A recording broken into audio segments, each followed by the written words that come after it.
للہ رب العالمین والصلاة والسلام علی حبیبہ محمد وآلہ وصحبہ اجمعین۔ اعوذ باللہ من الشیطان الرجیم، بسم اللہ الرحمن الرحیم۔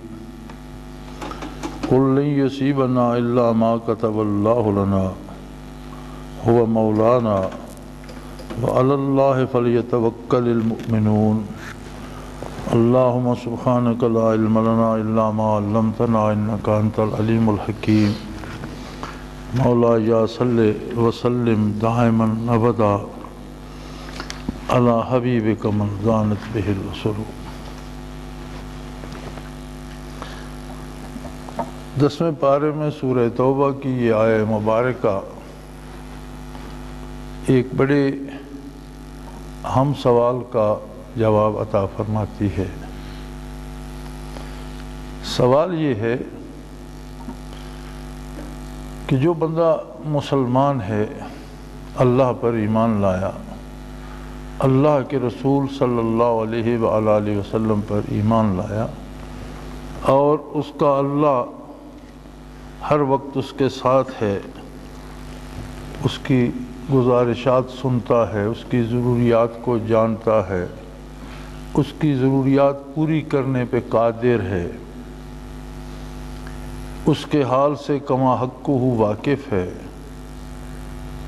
اس کو ہر مصیبت سے بچانے پہ قادر ہے، اس کو ہر نعمت پہنچانے پہ قادر ہے، پھر اس بندے پہ تکلیف کیوں آتی ہے؟ آیہ کریمہ کا موضوع یہ ہے کہ کفار اس بات پہ بڑے بغلیں بجاتے ہیں اور بڑے خوش ہوتے ہیں کہ جب رسول اللہ صلی اللہ علیہ وآلہ وسلم کو یا ان کے خدام کو، صحابہ کرام رضوان اللہ علیہم اجمعین کو کوئی تکلیف پہنچتی ہے، کوئی پریشانی آتی ہے، تو وہ اس بات پہ بڑے خوش ہوتے ہیں کہ انہیں اپنے پروردگار پہ بڑا ناز ہے، اپنے رب کی قدرت کی بہت باتیں کرتے ہیں۔ ہمارے بتوں پہ تو طنز کرتے ہیں کہ یہ کچھ کر نہیں سکتے، لیکن اپنے رب کو تو قادر مانتے ہیں۔ پھر ان پر یہ دکھ اور تکلیف اور مصیبت یہ کیوں آتی ہے؟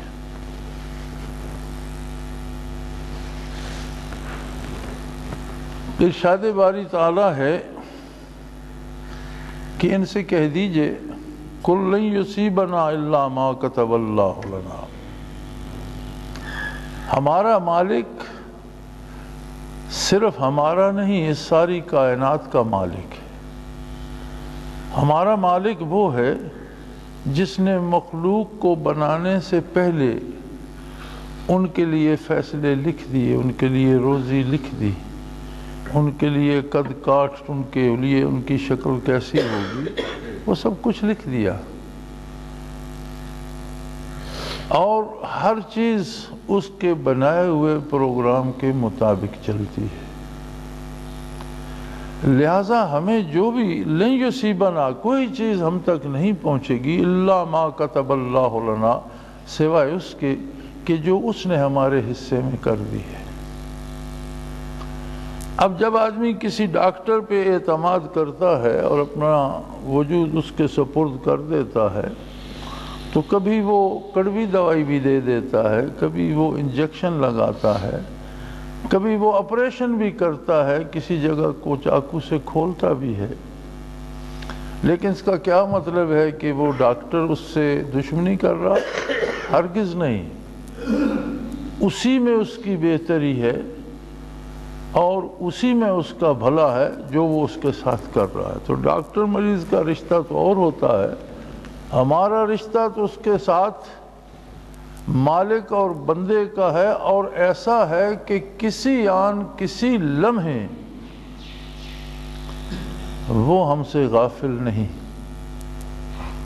انسان غافل ہو سکتا ہے، انسان بھول سکتا ہے، انسان کسی دوسری طرف مصروف ہو جائے تو ایک بات رہ جاتی ہے۔ انسانی ذہن ایک وقت میں ایک طرف متوجہ ہو سکتا ہے، اگر دوسری طرف متوجہ ہو جائے تو پہلی بات رہ جاتی ہے، لیکن وہ ایسا نہیں ہے۔ اس لیے کافروں کو اس بات پہ خوش نہیں ہونا چاہیے بلکہ انہیں یہ یاد رکھنا چاہیے کہ ہم پر اگر کوئی تنگی ترشی یا کوئی سختی بھی آتی ہے تو ہم چونکہ مکمل طور پر، کلی طور پر، پورے یقین اور پورے دل کی گہرائی سے اس پر ایمان لائے ہیں، اور ہم جانتے ہیں کہ ہمارے ساتھ جو بھی بیت رہی ہے اسی میں اس کی رضا ہے اور اس کی منشا ہے۔ اس کی منشا کے خلاف ہمیں کچھ نہیں ہوگا، اس لیے ہوا مولانا، وہ ہمارا مالک ہے۔ ہم کوئی راستے میں نہیں پڑے ہوئے کہ جس کا جی چاہے وہ ہمیں ٹھوکر مار دے۔ ہم کوئی بے بس و بے کس نہیں ہے کہ جو چاہے ہم پر دندناتا چلا آئے، بلکہ ہوا مولانا، وہ ہمارا مالک ہے، ہمارے ہر حال سے واقف ہے، ہر صورت سے آگاہ ہے، ہر چیز پہ قادر ہے۔ اور پھر آگے تشریح فرمائی ہے کہ مسلمان ہوتا کیا ہے، مومن ہے کون؟ وَعَلَى اللَّهِ فَلْيَتَوَكَّلِ الْمُؤْمِنُونَ۔ ایمان نام ہی اسی چیز کا ہے کہ دنیا عالم اسباب ہے، اللہ نے جو اسباب عطا کیے ہیں ان میں تو وہ تو استعمال کرے، اپنی جو محنت کوشش کر سکتا ہے وہ تو کرے، لیکن نتائج کے اعتبار سے بھروسہ اللہ پر ہے۔ جو بھی نتیجہ آئے گا وہ اللہ کی طرف سے ہوگا اور وہ اس بات پہ قادر ہے۔ تو پتہ چلا کہ مسلمانی کیا ہے اور مسلمان کون ہے اور مسلمان کیا ہے۔ دو طرح کے لوگ ہم نے دیکھے ہیں، ایک وہ جو ترک سبب کر کے خود کو بڑا برگزیدہ ثابت کرنا چاہتے ہیں، کام نہیں کریں گے، بیمار ہیں جی، بڑی حضرت والا دوا کھاتے ہی نہیں جی، اللہ کی جو مرضی ہوگی وہ ہوگا۔ لباس جی کوئی دھو کر پہنا دے، نہیں تو حضرت کو پرواہ ہی نہیں ہوتی جی، پھٹ جائے تو کوئی بات نہیں جی، کام بالکل نہیں کرتے، بات کسی کی نہیں سنتے، ملتے کسی سے نہیں ہیں۔ یعنی بالکل ایک نکمہ طبقہ ہے جو صرف نکمہ ہونے کی وجہ سے مقرب الہی بنا ہوا ہے اور ولی اللہ مشہور ہے۔ دوسرا ایک طبقہ ہے جو نرا دنیا پہ اعتماد رکھتا ہے، جسے کوئی کام پڑے، کسی کام سے آئے، کسی دنیاوی افسر کے اس کی سفارش کر دو، کوئی رکا چٹھی دے دو، وہ راضی ہے، لیکن اسے کہہ دو کہ اللہ سے دعا کریں گے، وہ ناراض ہو جاتا ہے جی، اس کے خیال میں اللہ نے کیا کرنا ہے اور ہم نے اللہ سے کیا کروانا ہے۔ ایک طبقہ ایک سرے پر ہے کہ وہ ہر چیز کو مادی اسباب سے وابستہ کرتا ہے، دوسرے سرے پر ہے کہ وہ بالکل ہی اسباب کو چھوڑ کر دنیا سے الگ ہو گیا۔ اب درمیان میں ان دونوں کو ملانا یہ علماء ظواہر کا کام تھا، علماء کا یہ حق تھا کہ وہ عام آدمی کو سمجھاتے اسلام کیا ہے اور اللہ کی رضا کس میں ہے، مسلمان کسے کہتے ہیں۔ ہماری بدنصیبی یہ ہے کہ حدیث شریف میں تو ارشاد ہے، علماء امتی کا انبیاء بنی اسرائیل او کما قال رسول اللہ صلی اللہ علیہ وآلہ وسلم، کہ میری امت کے جو علماء ہوں گے ان کی مثال بنی اسرائیل کے انبیاء جیسی ہوگی۔ بنی اسرائیل کے انبیاء کیا کرتے تھے کہ جب کوئی صاحب کتاب نبی آتا اور جب تک اس کی کتاب کے احکام جاری و ساری رہتے تو پے بپے نبی آتے اور اس کتاب کی وضاحت کرتے اور لوگوں کو تبلیغ کرتے اور لوگوں کو دین سکھاتے تھے۔ حضور اکرم صلی اللہ علیہ وآلہ وسلم کے بعد چونکہ نبوت مکمل ہو گئی یہ جو کہا جاتا ہے نا نبوت ختم ہو گئی، یہ بھی ایک طرح سے صحیح نہیں ہے، بلکہ صحیح لفظ یہ ہے کہ نبوت مکمل ہو گئی۔ اور خود نبی کریم صلی اللہ علیہ وسلم نے اپنے ارشاد پاک میں اس کی وضاحت فرما دی، فرمایا اگر نبوت کو ایک محل سے تشبیہ دی جائے تو وہ محل بنتا رہا، نبی آتے رہے، وہ عمارت مکمل ہو گئی لیکن اس میں ابھی ایک اینٹ کی جگہ خالی تھی۔ پھر حضور فرماتے ہیں کہ وہ اینٹ انا تلک اللبنہ او کما قال رسول اللہ، اگر میں الفاظ بھول نہیں رہا تو حدیث کے الفاظ یہی ہیں کہ وہ اینٹ میں ہوں، اور میری بعثت سے وہ خلا مکمل ہو گیا، یعنی نبوت اپنی تکمیل کو پہنچی، مکمل ہوگی۔ اب کسی نئے نبی کے آنے کی گنجائش باقی ہی نہ رہی، ضرورت ہی باقی نہ رہی۔ جب نبی نہیں آئے گا، نبی بھی وہی ہوگا، کتاب بھی وہی باقی رہے گی، تو اس کتاب کو سمجھانا جو کام بنی اسرائیل میں صاحب کتاب رسول کے بعد آنے والے نبی کرتے تھے، وہ کام آپ صلی اللہ علیہ وسلم نے فرمایا میری امت میں علماء حق کریں گے۔ اب یہ علماء کا کام تھا کہ وہ کتاب اللہ کی وضاحت کرتے اور عام آدمی کو سمجھاتے، بات اس کے پلے پڑتی، اس کی سمجھ میں آتی۔ ہماری بدقسمتی یہ کہ ہمارے علماء نے اکثریت علماء کی جو ہے اس نے انبیاء کا وتیرہ چھوڑ کر دین کو ذریعہ معاش بنا لیا۔ انبیاء بنی اسرائیل وعظ کر کے پیسے نہیں لیتے تھے، دین سمجھانے پر اجرت نہیں لیتے تھے۔ انبیاء بنی اسرائیل یا سارے ہی نبی کسی سے اجر کے طالب نہیں ہوتے تھے، اجرت کے طالب نہیں۔ ان اجر یا الا علی اللہ، ہر نبی کا یہ مقولہ تھا کہ ہمارا معاوضہ اللہ کے ذمہ ہے، ہمیں اجر وہ دے گا، ہم اس کی رضا کے لیے کام کر رہے ہیں۔ ہماری بدقسمتی یہ ہے کہ علماء کی اکثریت کا دین جو ہے یہ پیشہ بن گیا اور ذریعہ معاش بن گیا۔ اب جو بھی جس کا ذریعہ معاش ہوتا ہے، ایک آدمی تیشے سے لکڑیاں تراش کر، لکڑیاں چھیل کر کوئی معمولی سا کپڑے ٹانکنے کی چیز بناتا ہے، تو وہ بھی نہیں چاہتا کہ یہ میرا یہ فن ہر کوئی سیکھے، وہ چاہتا ہے کہ میں ہی بناتا جاؤں اور بکتی جائے۔ بڑی مشکل سے کسی کو وہ شاگرد بناتا ہے، ورنہ ہر آدمی پہ اپنا راز عام نہیں کرتا۔ پروفیشن کا تقاضا ہوتا ہے کہ اپنے پیشے کے جو راز ہوتے ہیں اور جو جس وجہ سے اس میں زیادہ منافع اور زیادہ دولت آتی ہے وہ کوئی بھی نہیں بتاتا۔ علماء نے بھی جب دین کو پیشہ بنایا تو پھر انہوں نے دین کو اتنا مشکل کر دیا کہ عام آدمی کی سمجھ سے باہر ہو گیا۔ عام آدمی کو صرف دو چیزیں ملیں، یا تو اسے ڈرایا گیا اتنا کہ تمہاری بڑی بری حالت ہوگی اور تمہیں تباہ کر دیا جائے گا اور تمہیں دوزخ میں ڈالا جائے گا، تمہارا یہ ہوگا، تمہارا وہ ہوگا،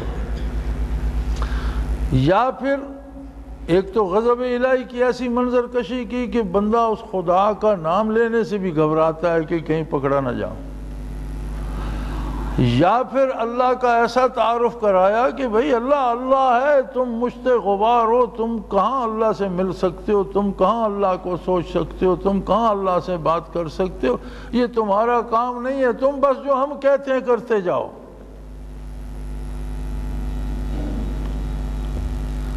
تو جن کے ذمہ یہ تھا کہ عام آدمی کو بتائیں کہ مسلمانی کیا ہے۔ مسلمانی ایک سادہ سی بات ہے کہ بندہ اپنے آپ کو اللہ کے روبرو لے جائے،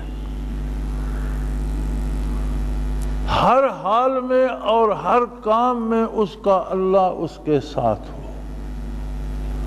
اسباب دنیا کو ترک نہ کرے، اختیار کرے، اس لیے کہ اسی اللہ نے اسباب اختیار کرنے کا حکم دیا ہے۔ اس لیے اسباب پہ بھروسہ نہ کرے کہ یہ اسباب مجھے بڑے فائدہ دیں گے، بلکہ وہ اسباب اس لیے اختیار کرے کہ اس کے رب نے اسے اسباب اختیار کرنے کا حکم دیا. اب اس کے بعد ان پہ نتیجہ کیا ہوتا ہے وہ اللہ کی عطا ہے، اور اس میں شیرینی بھی ہو سکتی ہے، کبھی تلخی بھی ہو سکتی ہے.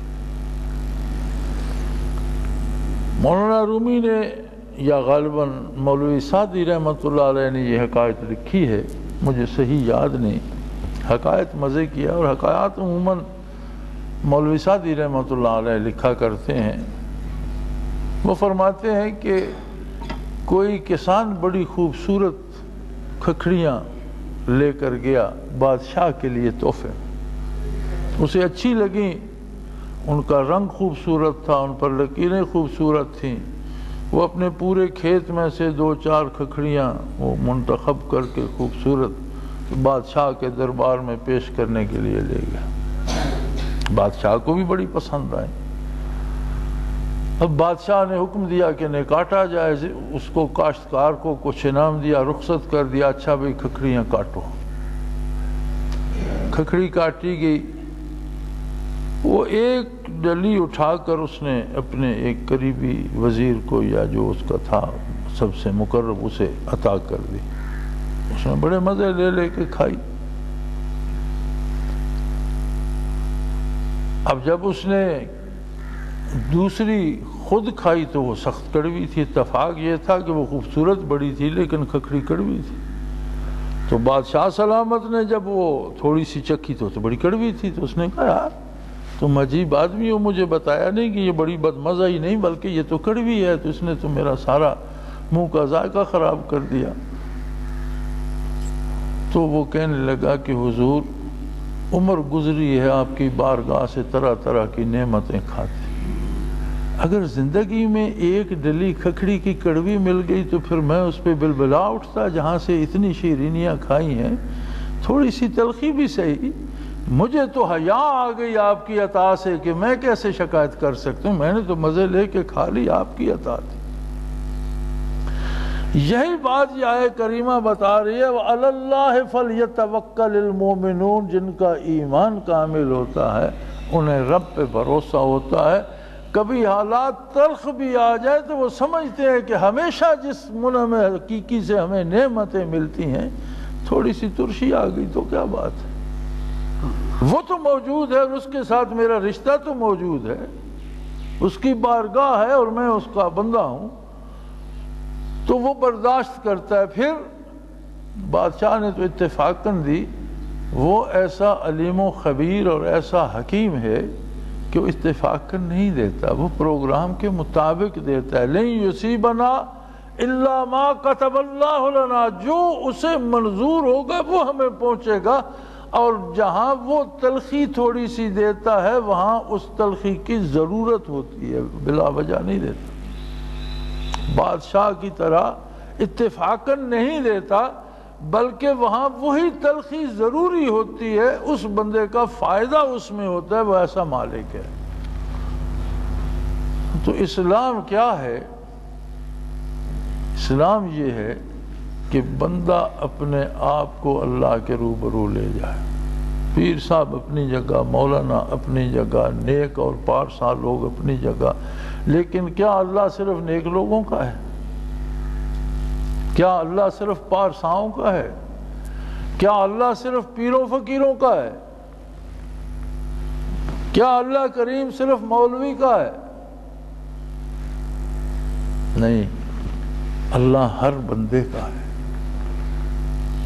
اب جس نے اس کو مانا ہی نہیں اور کافر ہوا وہ تو خود اس کی بارگاہ سے دور ہوا، ورنہ اللہ اس کا بھی وہی اللہ ہے، دوسرا کوئی نہیں. اور جب اسے توفیق ہو جائے وہ مان لے تو وہ پچھلی سارے غلطیاں معاف کر کے پھر اسے بارگاہ کا مقرب بنا لیتا ہے. لیکن جس نے مانا اور جو مومن ہے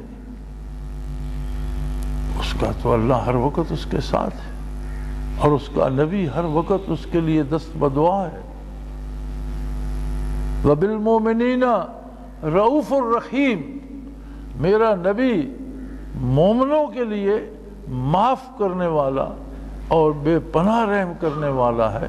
ان کے لیے ہمہ وقت دست بدعا ہے، ان کے لیے ہمہ وقت اللہ کی بارگاہ سے رحمت کا طالب ہے اور ان پر رحمتیں نچھاور فرما رہا ہے۔ یہ ہماری بدنصیبی ہے کہ ہم نے عظمت الہی کو پہچانا نہیں، اور اس کے پیچھے ایک سبب یہ بھی ہے کہ کسی نے ہمیں بتانے کی کوشش بھی نہیں کی۔ بیشتر تو ہمیں اللہ سے ڈرایا ہی گیا کہ بچ جاؤ، اس طرف مت آؤ، یہاں ذرا سی بھول چوک ہو گئی تو مارے جاؤ گے، بچا کے نکل جاؤ، کوئی دیگ ویگ پکا کر تقسیم کر دو، اس سے خوش ہو جائے گا۔ اور ایسا تصور دے دیا گیا اللہ کا کہ بھئی تمہاری حیثیت کیا، اور یہ حق ہے، ہماری کوئی حیثیت نہیں ہے۔ ایک زمانے میں سائنسدانوں نے انسانی وجود میں جو مادے ہیں ان سب کا تجزیہ کر کے قیمت لگائی تھی، اور کوئی زیادہ لمبی بات نہیں، 15-20 برس پہلے کی بات ہے۔ تو وہ کہتے تھے کہ جتنا مادہ انسانی وجود میں ہے اس کی قیمت $2.5 ہے۔ آج سے 15-20 برس پہلے کی بات۔ اب مہنگائی ہو گئی تو 5 کا نہیں 10 کا ہو گیا ہوگا۔ اگر اس میٹیریل کو اس کی اوریجنل اور اصلی حالت میں لایا جائے تو اتنی سی مٹی نکلتی ہے اور اس کی قیمت اتنی بنتی ہے۔ اس میں لوہا، اس میں پیتل، سونا، جو کچھ بھی ہے وہ سارا کچھ ملا کے جتنی اس میں مواد ہیں تو ان کی اتنی قیمت بنتی ہے۔ ہماری حیثیت کچھ بھی نہیں، لیکن اس رؤوف الرحیم نے ہمیں پسند کر لیا ہے۔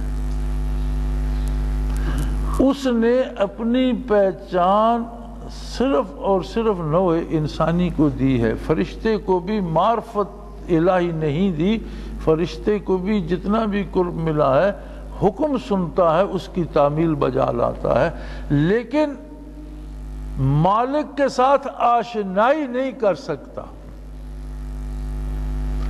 جمال الہی کو نہیں دیکھ سکتا، اس پہ عاشق نہیں ہو سکتا، اس سے محبت نہیں کر سکتا، اس کا طالب نہیں بن سکتا۔ یہ بنی آدم کو شرف بخشا ہے کہ وہ چاہے تو ایمان و یقین کی وہ دولت بارگاہ محمد الرسول اللہ سے حاصل کرے کہ یہ مشت غبار جمال الہی اور وصال الہی کی طالب ہو جائے۔ ہم کچھ نہیں، ہماری حیثیت کوئی نہیں، لیکن اس نے ہمیں حیثیت دے دی ہے، اور اس نے فرمایا ہے انسان وَخَلَقَ لَكُم مَّا فِي الْأَرْضِ جَمِيعًا، اے لوگو جو کچھ روئے زمین پہ تمہیں نظر آ رہا ہے سارا میں نے تمہاری خدمت کی خاطر پیدا کر دیا۔ ہر چیز تمہاری خادم ہے، ہوا ہے، پانی ہے، دھوپ ہے، جاندار ہیں، پھل ہیں، سبزہ ہے، جو بھی ہے۔ وَخَلَقَ لَكُم تمہارے لیے پیدا کیا ہے مَا فِي الْأَرْضِ جَمِيعًا جو کچھ زمین میں ہے، اور زمین کی رویدگی میں سورج کا بھی حصہ ہے، چاند کا بھی، ستاروں کا بھی، ہر جو سیارہ یا ستارہ ہے وہ زمین کو متاثر کرتا ہے، اس میں سے رویدگی ہوتی ہے، جو سمندروں میں خزانے ہیں، جو زمین، سب تمہارے لیے ہے۔ اور فرمایا تم میرے لیے ہو،